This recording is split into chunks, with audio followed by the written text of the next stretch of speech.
প্রত্যেকটা ইন্ডাস্ট্রিরই একটা নির্দিষ্ট বেঞ্চমার্ক থাকে। আমরা কি করি যখন আমরা একটা বিজনেসকে স্কেল করা শুরু করি বা যখন দেখি যে আমাদের একটা বিজনেস ভালো করতেছে, আমরা চিন্তা করি যে ওকে ফাইন আমাদের বিজনেস যেহেতু ভালো করতেছে এখন আর অন্য কোনো দিকে ফোকাস করার দরকার নেই। কিন্তু আপনাকে এইটাও মাথায় রাখতে হবে আপনার বিজনেস ভালো করুক বা খারাপ করুক, আপনার যে ইন্ডাস্ট্রি ওই ইন্ডাস্ট্রির কনভার্সন রেট কতটুকু নরমালি বা ওইটার বেঞ্চমার্কটা কতটুকু? আপনাকে অলওয়েজ ওইটা দেখতে হবে।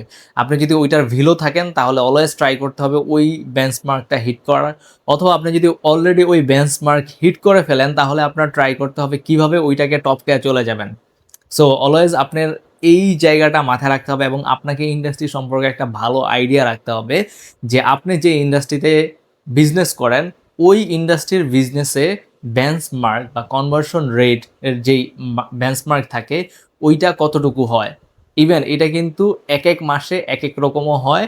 সো নরমালি কি হয় পুরা বছরটাকে কয়েক ভাগে ভাগ করা থাকে।